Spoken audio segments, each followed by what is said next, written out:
This is VOA News. I'm David Byrd. The 2020 presidential election season starts February 3rd with the Iowa caucuses. In just about an hour, 6 Democrats will face off in Iowa in the last debate before the nomination process gets underway. We get more from AP's Rita Foley. There could be a political brawl on the stage tonight in Iowa, say observers. Less than 3 weeks before primary voting begins, there is no front runner. Elizabeth Warren and Bernie Sanders are sparring with each other. He's denying reports that he told her in 2018 that a woman couldn't beat President Trump. Joe Biden may well take shots from rivals who say he inaccurately described his 2002 vote to authorize military action against Iraq. Then there's billionaire Tom Steyer, who raised eyebrows last week with surprisingly strong polling. Amy Klobuchar and Pete Buttigieg round out tonight's field.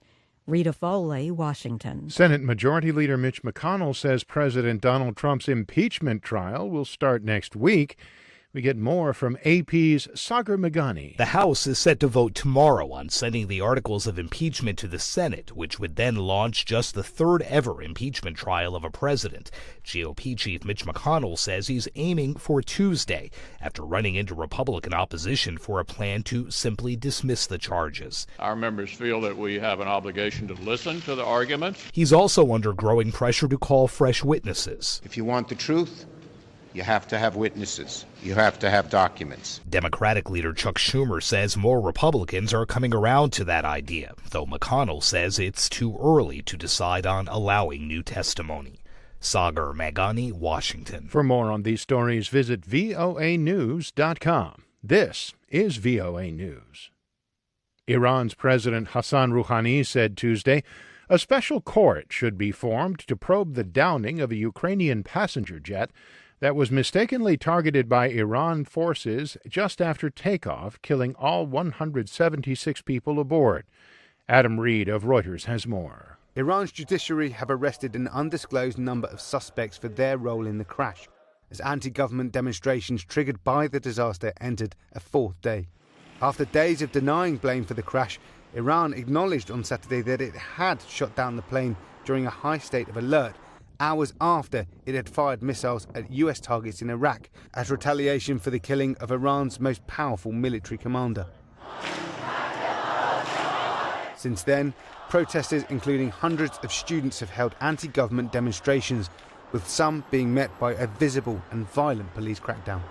That's Reuters' Adam Reed reporting. France, Britain, and Germany triggered a mechanism Tuesday that puts the Iran nuclear deal into dispute.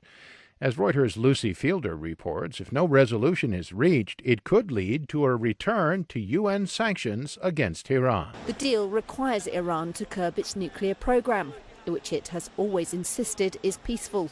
But US President Donald Trump pulled the United States out in 2018, saying it was too weak.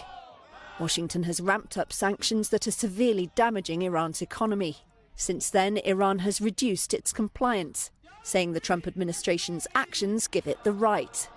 The question is now whether the European powers' step is a nail in the deal's coffin. The EU, which acts as guarantor and must now inform fellow signatories Russia, China and Iran itself, said it wanted a return to compliance, not to sanctions. That's Lucy Fielder reporting. U.S.-based Human Rights Watch released a scathing review of the Chinese government Tuesday, calling on the international community to push back against the most brutal and pervasive oppression China has seen in decades.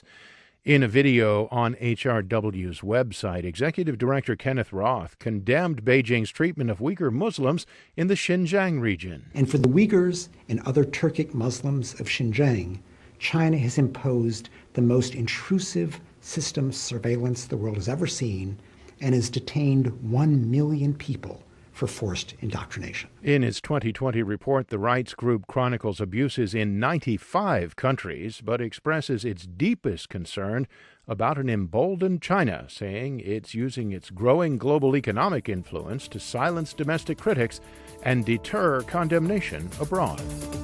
For more, visit voanews.com. I'm David Byrd, VOA News.